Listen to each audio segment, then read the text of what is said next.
Herzlich willkommen heute zu einer ganz besonderen Folge. Unser 959 Paris Dakar wird heute den ersten Kilometer absolvieren.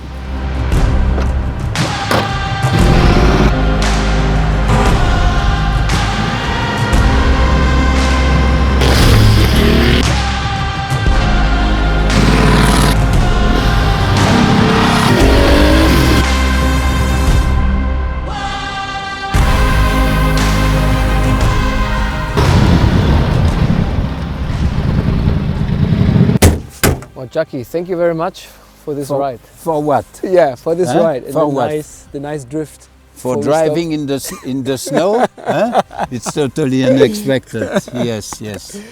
So how does it feel for you? I mean, the car has been gently restored by the crew of the Porsche Museum, which I think did an incredible job. So what was the feeling of doing the first meters after that? Did some memories come back from the Paris Dakar? Honestly, first of all, it's a fantastic job to restore it and to have still the car existing almost 39 years afterwards.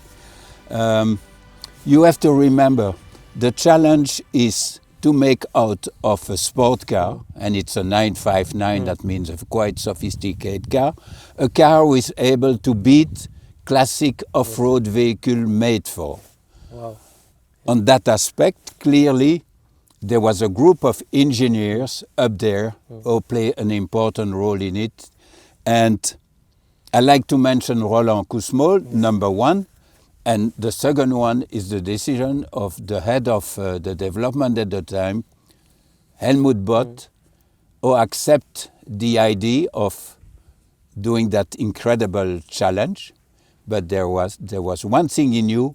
It was the first time that Porsche developed a four-wheel drive transmission, and the Dakar was just the perfect test for it. But it was a big challenge. So the idea of seeing me doing in '83 the Paris Dakar with the Mercedes Gay and all these things, and having the idea to enter the East African safari car of Val de Garde, modified into a specific car for Paris Dakar, and a four-wheel drive transmission is the key of this incredible success. That means entering 3 times, winning 2 times with the famous French driver René Mech. Wow.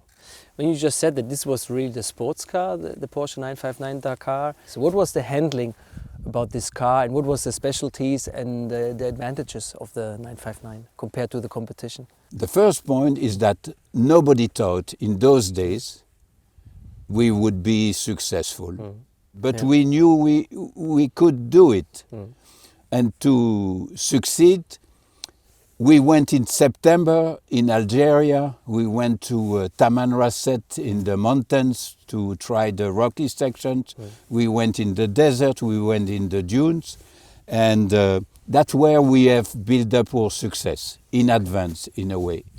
Now, honestly, to see a Porsche 959 cruising in the Tenerife desert, and the desert it's not flat, although the dune looks flattened, to see that car cruising at 230 kilometers per hour, that was made by René Mech, not me, I must admit.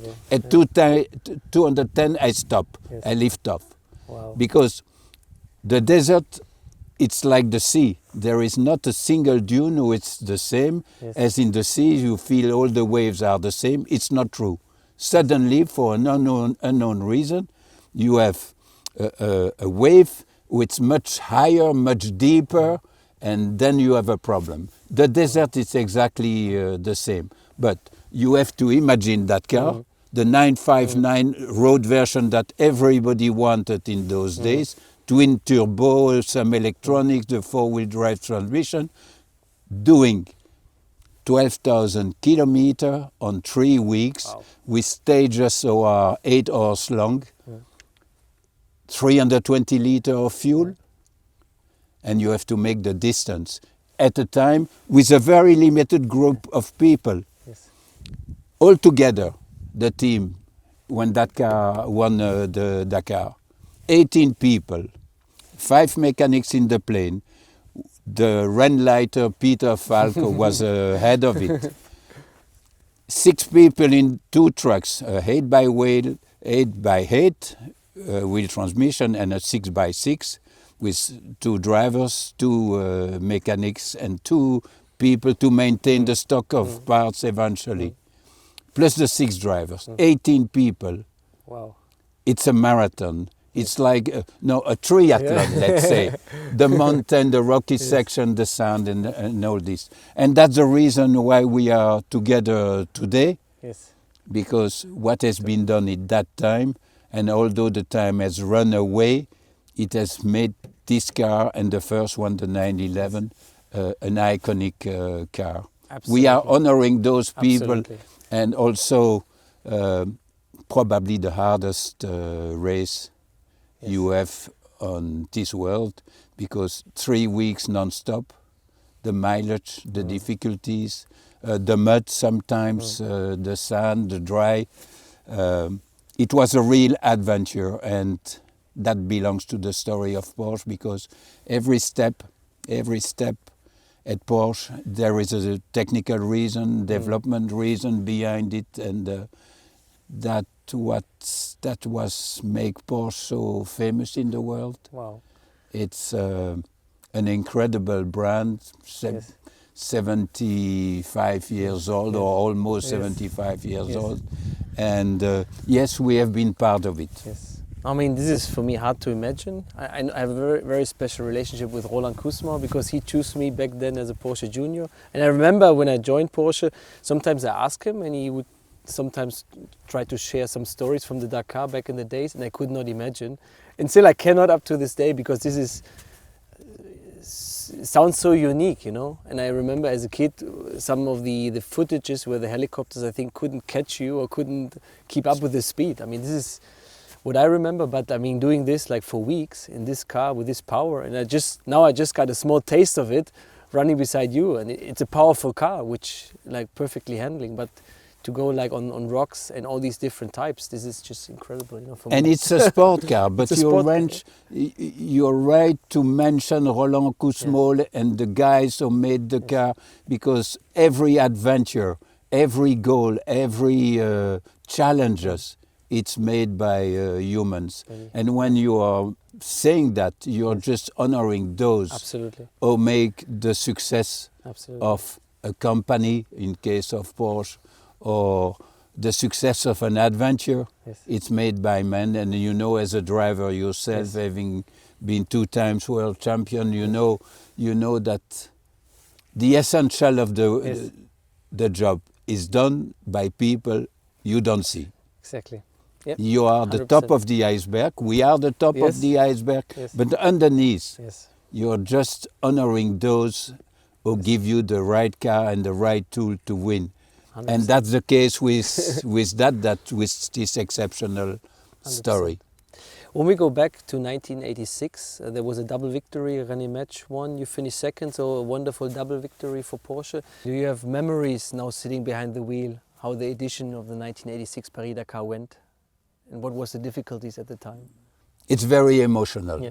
When you go back in a car you have used in the past and you didn't expect to drive it, especially in this incredible surrounding, it's totally... Well, we are a little bit in the mountains, so we haven't tried the rocky section yet. But yes, it's emotional, but it makes me think about those who made it possible. And you know, winning, you never know if you're going to win, because, for example, we were all stuck before the day before the arrival, when we arrive in Senegal, where you have all that water near the sea and all the... We were all stuck, but in a bath of mud that you cannot even believe. There are some pictures existing. On that moment when we tried to cross almost a lake with a lot of mud, and we all started as fast as we could to reach the other side, and 10 meters before the end we were all stuck. Incredible. All the cars, the 3 cars stuck in the mud, and we didn't know how to go out of it. And finally we made it. There are pictures of Roland that you have mentioned. He's covered with mud. You know, because we are just taking a bath of it. But we made it, and then, as you said, the ending of the third attempt was the right one, because we were first and second. And that's the reason why we are all together here, honoring these people and that car who is so special. And you were, initiating or helping initiating this project back in the time, and this is, for me, just incredible, because I think also at that time in the 80s, Porsche was successful in Formula One with the engine. They were winning in Group C at Le Mans multiple times, World Endurance Championship, and the Dakar. And I think you couldn't be more versatile than that. You're absolutely right. That's the total extreme. Yes. Porsche built up its history through successes, 917, 956, 962, 936. Everywhere you mention Formula One engine by Metzger, yes. And it's still the case. Enfin, now you're approaching other goals in the close future. But yes, I was the man at the start with the basic idea of doing it. But what I didn't know, that it was at the end was going to be a success. And the success came by those people who work in what I call in the shadow. But that's a good point. So I have a small favor to ask. Do you think that I could do maybe 1 or 2 laps myself to get the experience of the 959 Paris Dakar? You can do as many laps you want. You are welcome. Oh, okay. But remember, you're the first one to drive it on snow conditions. After you. You are maybe the Walter Röhrl of the situation, in the Monte Carlo.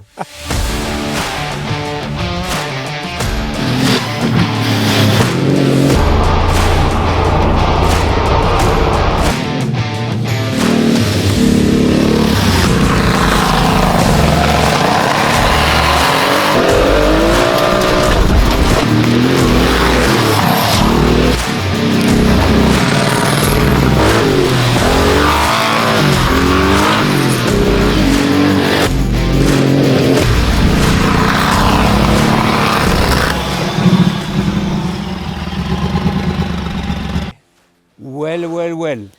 I tried my best. I think I was just scratching the surface. What the car gave me was unbelievable grip. And for a circuit driver, I cannot imagine a car, handling like that and the grip like that on a gravel, even though, with snow. Then there was some small path down there with big rocks. For here, this was quite, amazing. Like I said, I was just scratching the top of the surface, and it was still something special and unique to drive, Do you realize you were not born when we run that car in the Paris Dakar? I was born. I was in kindergarten. No, come on, no. But now you make me blush because I look younger, right?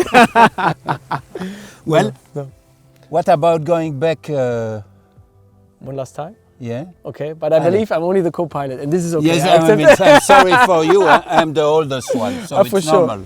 For sure.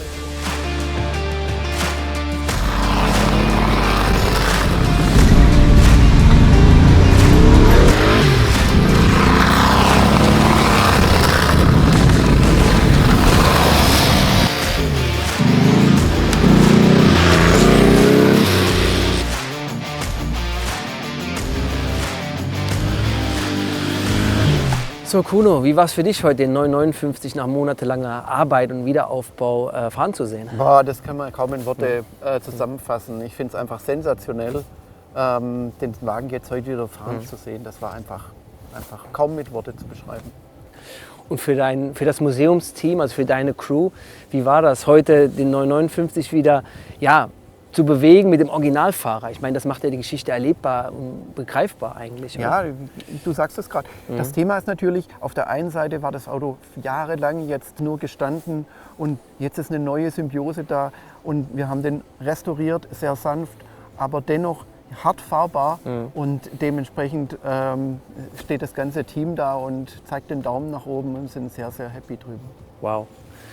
Jacky, if you describe your revival with your 959 Paris Dakar today in just 3 words, what would that be?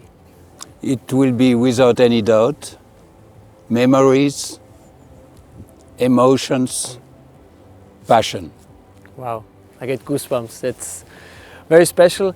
Ich kann nur sagen, ich habe es sehr genossen, heute die Runden mit Jacky zusammen zu fahren, natürlich auf dem Beifahrersitz. Aber selber meine paar Runden, die ich selber fahren durfte, war natürlich für mich auch ganz speziell, weil neues Terrain und den 959 bin ich persönlich noch nie gefahren. Ich hoffe, euch hat es gefallen und ich bin mir sicher, wir sehen uns ganz bald wieder. Bis bald, ciao.